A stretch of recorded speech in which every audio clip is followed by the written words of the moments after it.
جس کے دل میں بیٹھ گئی وہ محبت، رافضیت نہیں آئی، خارجیت نہیں آئی، رافضیت نہیں آئی، ناصبیت نہیں آئی، ورنہ اتنے بڑے بڑے پیر یہاں تک کندھے تک بال رکھ کر، جھوٹے اور لوٹے پیر یہاں تک پار رکھ کر کہتے ہیں ہم پیر صاحب ہیں، اور انگوٹھی کے تو پہنیں گے 5۔ جو شریعت کی مخالفت کرے بتاؤ پیر کیسے ہوگا یار؟ جو شریعت کی بغاوت کھلے عام کر رہا وہ پیر کیسے ہوگا؟ پیر وہ نہیں ہوگا جو شریعت کی بغاوت کرے، بلکہ پیر وہ ہوگا جو امام عشق و محبت کے مشن پر چلتا ہوگا، وہی سچا اور پکا پیر ہوگا۔ اسی لیے یہ آخری دور نصیحت کر رہا ہوں، حدیث پاک کے ذریعے نصیحت سن لو، بات ختم کر رہا ہوں۔ حضور نے فرمایا ان اللہ اختارنی واختار لی اصحابا و اسحارا، حضور نے فرمایا کہ اللہ نے مجھے چن لیا اور میرے لیے اصحاب و اسحار چن لیے۔ حضور فرماتے ہیں کہ ان قریب ایک قوم آئے گی جو میرے صحابہ پر بھوکے گی، میرے صحابہ پر لعن و طعن کرے گی، تو حضور نے فرمایا تھا فلا تجالسوہم ولا تشاربوہم ولا تآکلوہم ولا تصلوا علیہم ولا تصلوا معہم۔ حضور نے فرمایا تھا کہ جب فتنے جنم لینے لگے، میرے صحابہ کو بھوکنے والے نظر آنے لگے، تو میرے آقا نے فرمایا تھا ان کے ساتھ نہ کھانا، ان کے ساتھ نہ بیٹھنا، ان کے ساتھ نہ اٹھنا، ان کے ساتھ نماز جنازہ نہ پڑھنا، ان کی نماز جنازہ نہ پڑھنا۔ پتہ چلا اس دور میں جو صحابہ کا گستاخ ہوا ہم ان سے رشتہ توڑیں گے، جو اہل بیت کا گستاخ ہوا ہم ان سے اپنا ناطہ توڑیں گے، اور یہی کہیں گے اہل سنت کا ہے بیڑا پار، اصحاب رسول نجم ہے اور ناو ہے اطرت رسول اللہ۔ اسی لیے اس دور میں اگر فتنے اٹھ رہے ہیں، ابھی ایک نیا فتنہ ہے شکیل بن حنیف کا، مجھ کو پتا چلا میرے چند مریدین نے کہا کہ حضرت فتنہ شکیل بن حنیف کا آیا، ان کے نظریے پر غور کرنا شروع کیا، میں نے رسالہ لکھنا شروع کر دیا، اس کا سد باب ضروری ہے، اس پہ تحقیق شروع کی۔ وہ مہدی اور مسیح ہونے کا دعویٰ کر رہا، بتاؤ اتنے فتنے اٹھ رہے، ہم نے جلسے کی روش کو برباد کر دیا، ہم نے جلسے کے تقدس کو پامال کر دیا، ہم نے سوچا کہ صرف حسن 4 گھنٹہ یہی جلسہ ہے، نہیں یہ جلسہ نہیں ہے، یہ جلسہ نہیں ہے، بلکہ جلسہ وہ ہے کہ جس میں قرآن و حدیث کی تعلیم ہوتی ہو، جلسہ وہ ہے جس میں حدیث و قرآن پڑھا جاتا ہو، جلسہ وہ ہے جس میں حدیثیں پڑھی جاتی ہو، جلسہ وہ ہے جس میں عقائد اہل سنت کی تبلیغ و اشاعت ہوتی ہو۔ فتنے جنم لے رہے ہیں، چاروں طرف فتنے میں لوگ گھرے ہیں، ابھی کتنے سارے فتنوں کا سدباب ہمارے علماء کر رہے ہیں۔ امن انور بھائی بہت ساری تنظیم سے تحریک سے جڑے ہوئے آدمی، ان سے پوچھے کتنا سامنا کرنا پڑتا ہے ایک بار فتنے جب جنم لیتے ہیں، کیس مقدمہ اور کیا کیا نہیں کرنا پڑتا ہے اس فتنے کا سدباب کرنے کے لیے، اور ہم گول گول اپنی عوام کو کھلا کر چلے جاتے ہیں۔ ہم کیوں نہیں اپنے جلسے سے اصلاح کرتے اپنی عوام کو؟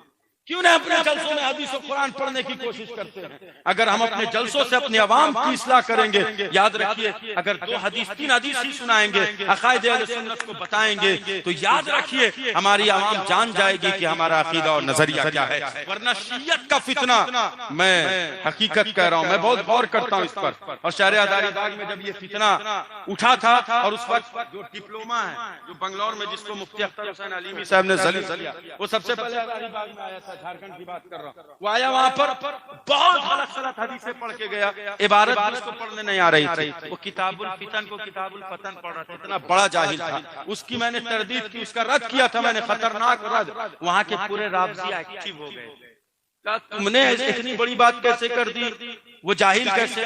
میں نے کہا میں ثابت کروں گا وہ جاہل ہے، بلا لو اس کو، لیکن جھانسا تو دیا بہت، اس نے بلاؤں گا، ٹکٹ بن گیا یہ وہ، لیکن آج تک وہ رابطے پھر دوبارہ ہزاری باغ میں آیا نہیں، بلکہ ہم نے تنظیم علماء اہل سنت کی پوری ٹیم لے کر جشن فتح منایا ہے۔ تو پتہ چلا کہ یہ رابطی کتے صرف بہکاتے ہیں، فرنٹ پر آتے نہیں ہیں، صرف بھولے بھالے نوجوان کو بہکائیں گے اور آپ کا ایمان و عقیدہ چھین لیں گے۔ اس لیے اس دور میں شیعوں رابطوں سے بچیے، جو لوگ کہے صرف علی کی محبت ضروری ہے، ابو بکر کی محبت ضروری نہیں ہے، پھر اس کو جوتا مارو، اس کو جوتا مارو اور بتاؤ کہ علی کی محبت بھی ضروری ہے، ابو بکر کی محبت بھی ضروری ہے۔ صرف علی کی محبت ہوگی تو بھی کامیابی نہیں، اور صرف ابو بکر کی محبت ہوگی تو بھی کامیابی نہیں۔ اگر کامیابی چاہتا ہے تو مومن ہر دور کے رہے، آدم کے دور کے بھی مومن، شیس کے بھی دور کے مومن، لیکن اے محمد جو تیری امت ہے ان کا کوئی جواب ہی نہیں ہے۔ اے محمد جو تیری امت ہے وہ سب سے بہتر ہے، اسی لیے رب نے کہا قل ان کنتم تحبون اللہ فاتبعونی یحببکم اللہ، اگر تم مجھ سے محبت کا دعویٰ کرتے ہو تو میرے محبوب کی اتباع کر لو، میرے محبوب کی اتباع کر لو، تم کامیاب ہو جاؤ گے۔ اب تھوڑی دیر میری گفتگو اور سن لیں، محبت سے گفتگو ختم کر رہا ہوں، آپ کے مزاج کو میں سمجھ رہا ہوں۔ قل ان کنتم تحبون اللہ فاتبعونی یحببکم اللہ، اے محبوب آپ کہہ دیجئے کہ اگر تم مجھ سے محبت کا دعویٰ کرتے ہو تو میرے محبوب کے در سے جڑ جاؤ، کامیاب ہو جاؤ گے۔ میرے محبوب کے در سے جڑ جاؤ، کامیاب ہو جاؤ گے۔ میرے محبوب کی شان کیا ہے؟ حضرت جابر فرماتے ہیں، یا جابر ان اللہ تعالیٰ قد خلق قبل الاشیاء نور نبیک من نوری، اے جابر اللہ نے سب سے پہلے تیرے نبی کے نور کو اپنے نور سے پیدا کیا۔ کس سے پیدا کیا؟ نور سے پیدا کیا۔ فرمایا تیرے نبی کے نور کو اپنے نور سے خلق کیا۔ کیا کیا؟ خلق کیا۔ یہ خلق کیا ہے؟ خلق کیا ہے؟ تو میں نے قرآن پڑھنا شروع کیا تو اللہ نے فرمایا خلق الجان، میں نے جناتوں کو پیدا کیا۔ خلق الانسان، میں نے انسان کو پیدا کیا۔ خلق کل شیء، میں نے ہر شے کو پیدا کیا۔ واللہ خلق کل شیء، میں نے ہر شے کو پیدا کیا۔ واللہ خلق اللیل والنہار والشمس والقمر، رب کہتا ہے میں نے چاند کو پیدا کیا، میں نے سورج کو پیدا کیا، میں نے زمین کو پیدا کیا، میں نے آسمان کو پیدا کیا۔ اب ذرا اس نقطے کو بھی سنو، مصطفیٰ کہہ رہے ہیں اے جابر اللہ نے سب سے پہلے تیرے نبی کے نور کو اپنے نور سے خلق کیا، لیکن قرآن کہہ رہا ہے خلق الانسان، میں نے انسان پیدا کیے، میں نے جنات پیدا کیا، میں نے زمین پیدا کیے، میں نے آسمان پیدا کیا، میں نے سورج پیدا کیے، میں نے ستارے پیدا کیے، لیکن سب سے پہلے کس کی پیدائش ہوئی؟ بولو محبت سے کس کی ہوئی؟ آپ بولیے گا مصطفیٰ کے نور کی۔ جابر کیا فرمایا؟ مصطفیٰ کیا فرمایا؟ اللہ نے سب سے پہلے، اے جابر اللہ نے سب سے پہلے تیرے نبی کے نور کو اپنے نور سے پیدا کیا۔ تو سب سے پہلے کیا پیدا ہوا؟ بولیے نا مصطفیٰ کا نور، بولیے نا مصطفیٰ کا نور۔ اب ذرا سنیے، اللہ نے کہا خلق الانسان، خلق کہتے ہیں پیدائش کو، ٹھیک ہے، خلق کہتے ہیں پیدائش کو۔ اللہ نے کہا خلق الانسان، خلق الجان، خلق اللیل والنہار والشمس والقمر، واللہ خلق کل شیء، اللہ نے انسان پیدا کیے، اللہ نے جنات پیدا کیے۔ تو اب ماننا پڑے گا جنات سے پہلے مصطفیٰ، انسان سے پہلے مصطفیٰ، سورج سے مصطفیٰ پہلے، پورا محبت سے بولو مجمع، چاند سے مصطفیٰ پہلے، ستارے سے مصطفیٰ پہلے، ساری کائنات سے مصطفیٰ پہلے، سمندر سے مصطفیٰ پہلے، ستاروں سے مصطفیٰ پہلے، سورج سے مصطفیٰ پہلے، چاند سے مصطفیٰ پہلے، فرشتوں سے مصطفیٰ پہلے۔ اب حافظ کہنے لگے سید صاحب آپ نے ایک آیت چھوڑ دی، کہا واللہ خلق الموت والحیات لیبلوکم ایکم احسن عملا، اللہ نے موت کو پیدا کیا، زندگی کی تخلیق کی۔ اب حافظ کہنے لگے مولانا اس آیت کے بارے میں کہو تو میں کہوں گا، ذرا محبت سے بولو یا رسول اللہ، میں کہوں گا مصطفیٰ پہلے، موت بعد میں، مصطفیٰ پہلے، زندگی بعد میں۔ جو پیدائش مصطفیٰ سے پہلے ہوئی ہے وہ مصطفیٰ کو مارے گی کیسے؟ جو پیدائش مصطفیٰ سے پہلے ہوئی ہے وہ مصطفیٰ کو مارے گی کیسے؟ اب حافظ کہنے لگے والذی خلق الموت والحیات لیبلوکم ایکم احسن عملا، جو پیدائش مصطفیٰ سے پہلے ہوئی ہے وہ مصطفیٰ کو مارے گی کیسے؟ تو مجھ کو کہنا پڑے گا یہ موت اور زندگی مصطفیٰ کی کنیزوں کا نام ہے۔ مصطفیٰ جدھر نظر اٹھا دے اس کو زندگی مل جاتی ہے، اور جدھر سے نظر پھیل دے اس کی زندگی بگڑ جایا کرتی ہے، اسے موت آ جاتی ہے۔ اسی لیے یہ مت کہو مصطفیٰ مر کر مٹی میں مل گئے، بلکہ اعلیٰ حضرت نے کہا تو زندہ ہے واللہ، تو زندہ ہے واللہ، میرے چشم عالم سے چھپ جانے والے میرے مصطفیٰ کی شان بہت نرالی ہے۔ کہا قل ان کنتم تحبون اللہ فاتبعونی یحببکم اللہ، اگر تم میرے محبوب سے سچی محبت کر لو گے تو میرے ہو جاؤ گے، تم میرے ہو جاؤ گے۔ ایک مولوی نے کہا رب سے محبت کرو، میں نے کہا رب سے محبت کرو گے کیسے؟ محبت تو ادائیں دیکھ کر ہوتی ہے، کسی کا حسن اچھا محبت ہو گئی، کسی کی خوبصورتی اچھی ہے محبت ہو گئی، کسی کا جمال اچھا ہے محبت ہو گئی، کسی کی مسکراہٹ اچھی ہے محبت ہو گئی۔ رب کو مصطفیٰ کے سوا کسی نے دیکھا ہی نہیں ہے، رب کو مصطفیٰ کے سوا کسی نے دیکھا ہی نہیں ہے. معراج میں صرف رب کو میرے مصطفیٰ نے دیکھا اور کسی نے نہیں دیکھا. اچھا ادائیں دیکھ کر محبت ہوتی ہے. یا اللہ تجھ سے محبت کرے تو کیسے کرے؟ میں تجھ کو دیکھ نہیں سکتا. تو آنکھ سے پاک ہے, تو بیٹھنے سے پاک ہے, تو چہرے سے پاک ہے, تو چلنے سے پاک ہے. یا اللہ تجھ سے محبت کیسے کرے؟ تو رب کہے گا چپ رہو, میں نے ایک محبوب بھیج دیا ہے, اس سے محبت کر لو گے, مجھ سے ہی محبت کہلائے گی. پتا چلا محبوب کے دامن سے جڑ جاؤ گے, کامیابی مل جائے گی. اسی لیے محبت کا فلسفہ تو میں نے سیکھا غیر جاندار شے سے. بس آخری مرحلے کی گفتگو سن لیجئے. غیر جاندار شے سے میں نے محبت کا فلسفہ سیکھا. میں نے لوہے اور میگنیٹ پر غور کیا. میگنیٹ سمجھتے ہیں آپ؟ چمبک جی سمجھ رہے ہیں نا؟ میں نے اس پر غور کیا. میں نے کالا کلوٹا لوہا لے کر میگنیٹ کے قریب کیا, دوڑ کر چپک گیا. دوڑ کر چپکا. ایسی کشش دیکھی, میرے ذہن میں یہ سوال پیدا ہوا, یہ کشش کیسے آئی؟ یہ کشش کیسے آئی؟ تو جواب ملا کہ یہ کشش اس طرح سے آئی. اللہ اکبر, یا رسول اللہ, زندہ باد زندہ باد زندہ باد, لبیک یا رسول اللہ, لبیک یا رسول اللہ, لبیک یا رسول اللہ. صرف اچھلنا کودنا ضروری نہیں ہے. میں آپ کے ذہن کو پڑھ رہا ہوں, آپ بڑی محبت سے سن رہے ہیں ہماری گفتگو کو, سمجھ رہے ہیں. اور میں اچھالنا کودنا, میں آپ کو اچھالنا نہیں چاہتا ہوں, میں کودوانا چاہتا ہوں. میں محبت سے بس دو چند باتیں کر کے گزر جانا چاہتا ہوں. اگر میں آپ کو چاہوں تو اچھلوا کودوا سکتا ہوں. آپ آئیں گے, چھوٹ دیں گے, یہ دیں گے, میں یہ نہیں چاہ رہا ہوں. میں چاہ رہا ہوں آپ سنجیدہ لب و لہجے میں میری گفتگو سن کر محفل کا اختتام کریں. میں نے محبت غیر جاندار شے سے سیکھی. میں نے دیکھا میگنیٹ کو لوہے کے قریب کیا تو دیکھا دوڑ کر چپک گیا. جیسے ہی میگنیٹ کو لوہے کے قریب کیا دوڑ کر چپکا. ایسی کشش کی جیسے ہی قریب کیا دوڑ کر چپکا. ایک طرف میں نے تجربہ کرنا چاہا تو سونا چاندی ہیرے کو رکھا. یہ کیسی محبت ہے؟ تو پتا چلا کہ اس کو محبت ہو گئی سونے میگنیٹ کو لوہے سے. اب اس کو مارو تو بھی چپکے گا, آگ میں ڈالو تو بھی چپکے گا. میں نے کہا ہمیں محبت ہو گئی مصطفیٰ سے. بولیے نا محبت سے یا رسول اللہ. ہمیں پیار ہو گیا مصطفیٰ سے. اب حالت جیسی بھی ہوگی, حیت جیسے بھی ہوگی, مصطفیٰ کا ذکر جہاں ہوگا, ہم رات بھر بھی گزر جائے لیکن مصطفیٰ کا ذکر سن کر ہی جائیں گے. مصطفیٰ کا ذکر سن کر ہی جائیں گے. اس لیے کہ ہمیں مصطفیٰ سے محبت ہو گئی. غیر جاندار شے کو محبت ہو گئی تو اتنی کشش ہے, جس حالت میں بھی لاؤ چپکتا ہے. ہمیں مصطفیٰ سے پیار ہو گیا. ہمیں کس طرح سے مصطفیٰ کا ذکر سننا چاہیے, اس لیے ہم یہاں بیٹھے ہیں کہ مصطفیٰ کا ذکر محبت سے سنیں, مصطفیٰ کا تذکرہ محبت سے سنیں. اور آخری بات سن لیجئے, بات ختم ہو جائے گی.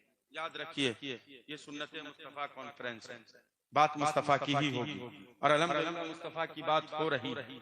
یاد رکھیے امام جعفر صادق رضی اللہ تعالیٰ عنہ کا نیاز ہم ابھی کروائے 2 دن پہلے. ہم تمام اولیاء کو ماننے والے ہیں نا, تمام ولیوں کو مانتے ہیں. گڑبڑ ہے جی, کوئی گڑبڑی نہیں ہے, تمام اولیاء کو مانتے ہیں نا. تمام اولیاء کرام کو فیضان کہاں سے ملا؟ زور سے بولیے, کہاں سے فیضان ملا؟ مصطفیٰ کے در سے. اور جو مصطفیٰ کے در سے کٹ جاتا ہے پھر فیضان سے محروم ہو جایا کرتا ہے.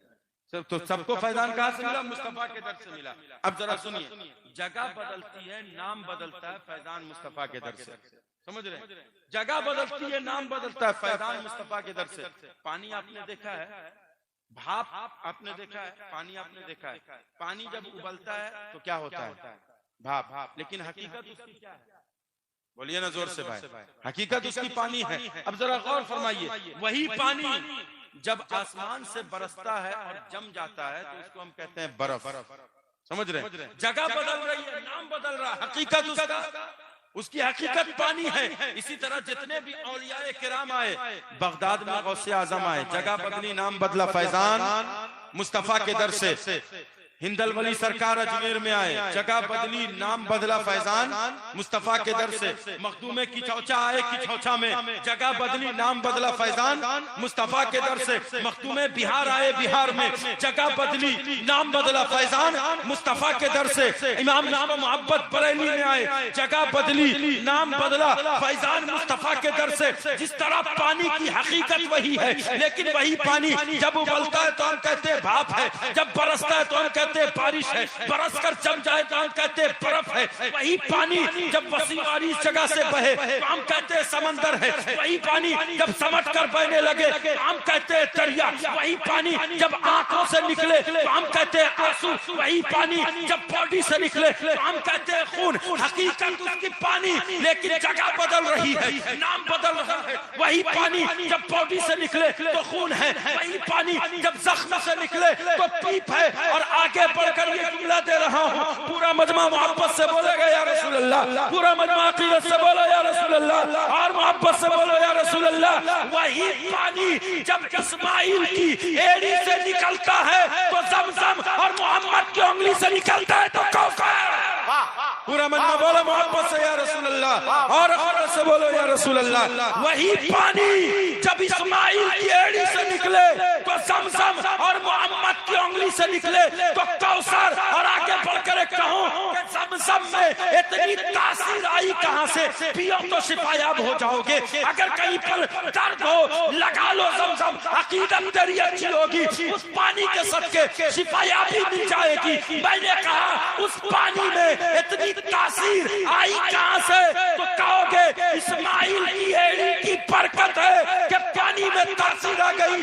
میں نے کہا کہ پانی پر اسماعیل کی ایڑی لگ جاتی ہے تو تاثیر اتنی ہوتی ہے کہ لگاؤ تو شفا یابی، پی لو تو شفا یابی۔ آپ کو بھی محمد کے در سے لگ جاتا ہے، پھر اتنا کمال ہو جاتا ہے کہ اس کے در سے تم لگ جاؤ گے کامیاب ہوتے ہوئے۔ اللہ اکبر یا رسول اللہ، زندہ باد مصطفیٰ کانفرنس، زندہ باد مصطفیٰ کانفرنس، زندہ باد۔ اس کے در سے تم لگ جاؤ گے تو تم کامیاب ہو جاؤ گے۔ ہم مصطفیٰ کے در سے فیضان ملا، کس کس کو؟ غوث اعظم کو فیضان ملا مصطفیٰ کے در سے، غریب نواز کو فیضان ملا مصطفیٰ کے در سے، مخدوم بہار کو فیضان ملا مصطفیٰ کے در سے، مخدوم کی چاچا کو فیضان ملا مصطفیٰ کے در سے، صابر کلیری مصطفیٰ کے در سے، مخدوم بہار مصطفیٰ کے در سے، قطب الدین بختیار کاکی مصطفیٰ کے در سے، خواجہ غوث بنگالہ کو فیضان ملا مصطفیٰ کے در سے۔ مجھے کہنا پڑے گا جتنے بھی اولیاء ہیں سب کو فیضان ملا ہے مصطفیٰ کے در سے۔ تو جو ولیوں کے قدم سے لگ جاتا ہے مصطفیٰ تک پہنچ جاتا ہے۔ تو اگر تم مصطفیٰ تک پہنچنا چاہتے ہو تو غوث اعظم تک پہنچ جاؤ، غریب نواز تک پہنچ جاؤ، مخدوم بہار تک پہنچ جاؤ، مخدوم کی چاچا تک پہنچ جاؤ۔ صابر کلموں اس دور میں امام عشق و محبت کے مشن کو اپنا لو، یہاں بھی کامیاب ہو جاؤ گے۔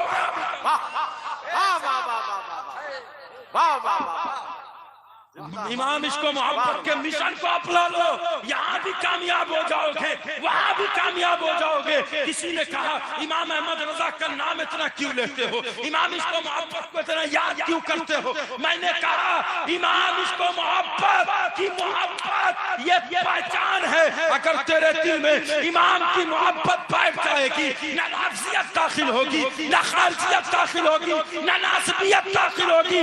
اس لیے تو جو امام کو دل میں بیٹھا لیتا ہے تو اس کا یہاں بھی بیڑا پار ہو جاتا ہے۔ واہ واہ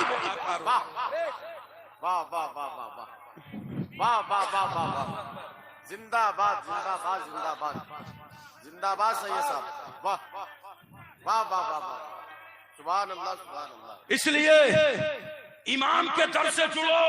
اور اس دور میں رافضیت سر پھیلا رہی ہے، خارجیت سر چڑھ کر بول رہی ہے، نازبیت سر چڑھ کر بول رہی ہے۔ یاد رکھو اس دور میں جو صحابہ پر بھوکے، کسی بھی دور میں کوئی بھی صحابہ پر بھوکتا ہے، میرا نظریہ یہی ہے وہ جہنم کے کتوں میں سے سکتا ہے۔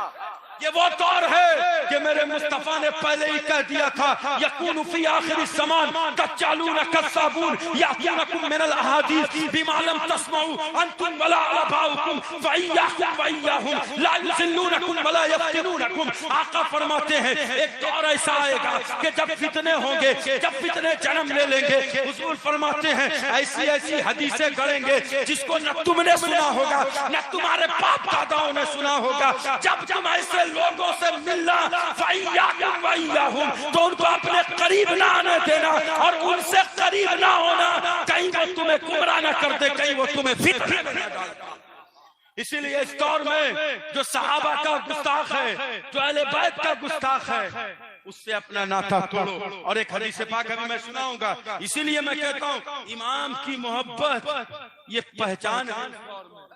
جس کے دل میں بیٹھ گئی وہ محبت، رافضیت نہیں آئی، خارجیت نہیں آئی، رافضیت نہیں آئی، ناصبیت نہیں آئی، ورنہ اتنے بڑے بڑے پیر یہاں تک کندھے تک بال رکھ کر، جھوٹے اور لوٹے پیر یہاں تک پار رکھ کر کہتے ہیں ہم پیر صاحب ہیں، اور انگوٹھی کے پہنیں گے 5۔ جو شریعت کی مخالفت کرے بتاؤ پیر کیسے ہوگا یار؟ جو شریعت کی بغاوت کھلے عام کر رہا وہ پیر کیسے ہوگا؟ پیر وہ نہیں ہوگا جو شریعت کی بغاوت کرے، بلکہ پیر وہ ہوگا جو امام عشق و محبت کے مشن پر چلتا ہوگا، وہی سچا اور پکا پیر ہوگا۔ اسی لیے یہ آخری دور نصیحت کر رہا ہوں، حدیث پاک کے ذریعے نصیحت سن لو، بات ختم کر رہا ہوں۔ حضور نے فرمایا ان اللہ اختارنی واختار علی اصحابا واصحارا، حضور نے فرمایا کہ اللہ نے مجھے چن لیا اور میرے لیے اصحاب و اصحار چن لیے۔ حضور فرماتے ہیں کہ ان قریب ایک قوم آئے گی جو میرے صحابہ پر بھوکے گی، میرے صحابہ پر لعن و طعن کرے گی، تو حضور نے فرمایا تھا فلا تجالسوہم ولا تشاربوہم ولا تآکلوہم ولا تصلوا علیہم ولا تصلوا معہم۔ حضور نے فرمایا تھا کہ جب فتنے جنم لینے لگے، میرے صحابہ کو بھوکنے والے نظر آنے لگے، تو میرے آقا نے فرمایا تھا ان کے ساتھ نہ کھانا، ان کے ساتھ نہ بیٹھنا، ان کے ساتھ نہ اٹھنا، ان کے ساتھ نماز جنازہ نہ پڑھنا، ان کی نماز جنازہ نہ پڑھنا۔ پتہ چلا اس دور میں جو صحابہ کا گستاخ ہوا ہم ان سے رشتہ توڑیں گے، جو اہل بیت کا گستاخ ہوا ہم ان سے اپنا ناطہ توڑیں گے، اور یہی کہیں گے اہل سنت کا ہے بیڑا پار، اصحاب رسول نجم ہے اور ناؤ ہے اطرت رسول اللہ۔ اسی لیے اس دور میں اگر فتنے اٹھ رہے ہیں، ابھی ایک نیا فتنہ ہے شکیل بن حنیف، مجھ کو پتا چلا میرے چند مریدین نے کہا کہ حضرت فتنہ شکیل بن حنیف کا آیا، ان کے نظریے پر غور کرنا شروع کیا، میں نے رسالہ لکھنا شروع کر دیا، اس کا سد باب ضروری ہے، اس پہ تحقیق شروع کی، وہ مہدی اور مسیح ہونے کا دعویٰ کر رہا۔ بتاؤ اتنے فتنے اٹھ رہے، ہم نے جلسے کی روش کو برباد کر دیا، ہم نے جلسے کے تقدس کو پامال کر دیا، ہم نے سوچا کہ صرف حسود 4 گھنٹہ یہی جلسہ ہے، نہیں یہ جلسہ نہیں ہے، یہ جلسہ نہیں ہے، بلکہ جلسہ وہ ہے کہ جس میں قرآن و حدیث کی تعلیم ہوتی ہو، جلسہ وہ ہے جس میں حدیث و قرآن پڑھا جاتا ہو، جلسہ وہ ہے جس میں حدیثیں پڑھی جاتی ہو، جلسہ وہ ہے جس میں عقائد اہل سنت کی تبلیغ و اشاعت ہوتی ہو۔ فتنے جنم لے رہے ہیں، چاروں طرف فتنے میں لوگ گھرے ہیں، ابھی کتنے سارے فتنوں کا سدباب ہمارے علماء کر رہے ہیں۔ امن انور بھائی بہت ساری تنظیم سے تحریک سے جڑے ہوئے آدمی ہیں، ان سے پوچھے کتنا سامنا کرنا پڑتا ہے ایک بار فتنے جب جنم لیتے ہیں، کیس مقدمہ اور کیا کیا نہیں کرنا پڑتا ہے اس فتنے کا سدباب کرنے کے لیے، اور ہم گول گول اپنی عوام کو کھلا کر چلے جاتے ہیں۔ ہم کیوں نہیں اپنے جلسے سے اصلاح کرتے اپنی عوام سے؟ کیوں نہیں اپنے جلسوں میں حدیث و قرآن پڑھنے کی کوشش کرتے ہیں؟ اگر ہم اپنے جلسوں سے اپنی عوام کی اصلاح کریں گے، یاد رکھیے اگر 2 حدیث 3 حدیث ہی سنائیں گے، عقائد اہل سنت کو بتائیں گے، تو یاد رکھیے ہماری عوام جان جائے گی کہ ہمارا عقیدہ اور نظریہ کیا ہے۔ ورنہ شیعت کا فتنہ، میں حقیقت کہہ رہا ہوں، میں بہت غور کرتا ہوں اس پر، اور شہر ہزاری باغ میں جب یہ فتنہ اٹھا تھا، اور اس وقت جو ڈپلوما ہے جو بنگلور میں جس کو مفتی اختر حسین علیمی صاحب نے ذلیل کیا، وہ سب سے پہلے ہزاری باغ میں آیا تھا، جھارکھنڈ کی بات کر رہا ہوں، وہ آیا وہاں پر بہت غلط حدیثیں پڑھ کے گیا، عبارت اس کو پڑھنے نہیں آ رہی تھی، وہ کتاب الفتن کو کتاب الفتن پڑھ رہا تھا، اتنا بڑا جاہل تھا، اس کی میں نے تردید کی، اس کا رد کیا تھا میں نے، خطرناک رد، وہاں کے پورے رافضی ایکٹیو ہو گئے، کہا تم نے اتنی بڑی بات کیسے کر دی، وہ جاہل کیسے؟ میں نے کہا میں ثابت کروں گا وہ جاہل ہے، بلا لو اس کو، لیکن جھانسا تو دیا بہت اس نے، بلاؤں گا ٹکٹ بن گیا یہ وہ، لیکن آج تک وہ رافضی پھر دوبارہ ہزاری باغ میں آیا نہیں، بلکہ ہم نے تنظیم علماء اہل سنت کی پوری ٹیم لے کر جشن فتح منایا ہے، تو پتہ چلا کہ یہ رافضی کتے صرف بہکاتے ہیں، فرنٹ پر آتے نہیں ہیں، صرف بھولے بھالے نوجوان کو بہکائیں گے اور آپ کا ایمان و عقیدہ چھین لیں گے۔ اس لیے اس دور میں شیعوں رافضیوں سے بچیے، جو لوگ کہے صرف علی کی محبت ضروری ہے، ابو بکر کی محبت ضروری نہیں ہے، پھر اس کو جوتا مارو، اس کو جوتا مارو اور بتاؤ کہ علی کی محبت بھی ضروری ہے، ابو بکر کی محبت بھی ضروری ہے، صرف علی کی محبت ہوگی تو بھی کامیابی نہیں، اور صرف ابو بکر کی محبت ہوگی تو بھی کامیابی نہیں۔ اگر کامیابی چاہتے ہو تو ابو بکر کا پیار بھی دل میں ہو اور ان کی محبت بھی دل میں ہو، اس لیے کہ نبی پاک صاحب الاولاق صلی اللہ علیہ وسلم کی پیاری حدیث ہے، حضرت ابو بکر صدیق ہیں، مولا علی ہیں،